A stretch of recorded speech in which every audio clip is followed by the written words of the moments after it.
بسم اللہ الرحمن الرحیم۔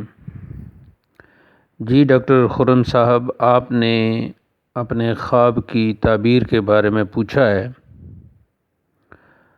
تو آپ کا جو خواب ہے اس میں دو شخصیات ہیں۔ ایک آپ کی خالہ، وہ ان کو بھی آپ نے مردہ حالت میں دیکھا ہے، جبکہ آپ نے بتایا کہ وہ حیات ہیں۔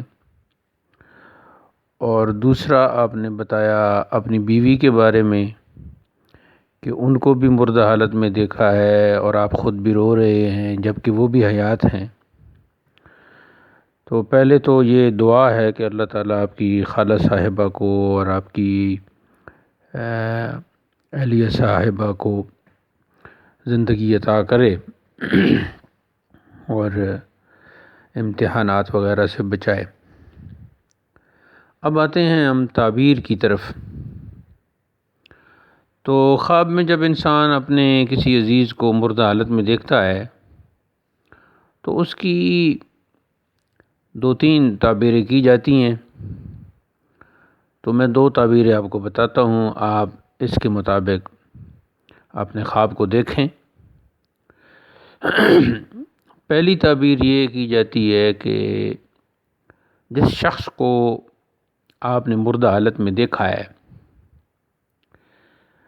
وہ اس معیار پر نہیں اتر رہا جس معیار کی آپ کو اس سے توقع ہے۔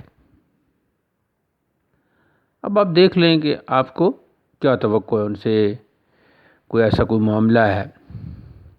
ایک تو یہ تعبیر ہے، اور اس تعبیر کو آپ اپنے خالہ صاحبہ کی طرف بھی لے جائیں اور اپنی بیوی کی طرف بھی لے جائیں۔ ایک تعبیر تو یہ ہو گئی، یعنی آپ کو اس شخص سے جو توقع ہے وہ آپ کی اس توقع پر وہ شخص، وہ شخصیت، وہ مرد، وہ عورت، وہ مذکر، وہ مؤنث، وہ نہیں اتر رہے پورے۔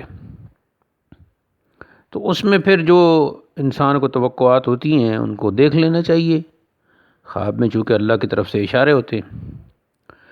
دوسری تعبیر یہ ہے کہ کوئی ایسا شخص، کوئی ایسی شخصیت، کوئی مرد، کوئی عورت جس کو آپ مردہ حالت میں دیکھیں اور حقیقت میں وہ زندہ ہو، تو اس میں یہ بھی تعبیر ایک بتائی جاتی ہے کہ اس شخصیت کی، جیسے کہ آپ نے خالہ صاحبہ کو دیکھا یا اپنی بیوی صاحبہ کو دیکھا، تو اس شخصیت میں وقت کے ساتھ ساتھ کچھ تبدیلیاں رونما ہو رہی ہیں یا پھر مستقبل قریب میں ہونے والی ہیں، جن کی طرف آپ کو خواب میں اللہ تعالیٰ نے اشارہ فرما دیا ہے، کیونکہ خواب یہ بھی اللہ کی طرف سے ہوتا ہے۔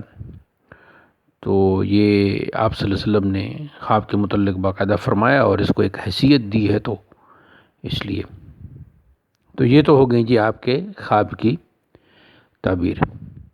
رشتہ کے بارے میں جو آپ نے پوچھا ہے تو وہ میں پھر آپ کو دوسرے میسج میں بتاتا ہوں۔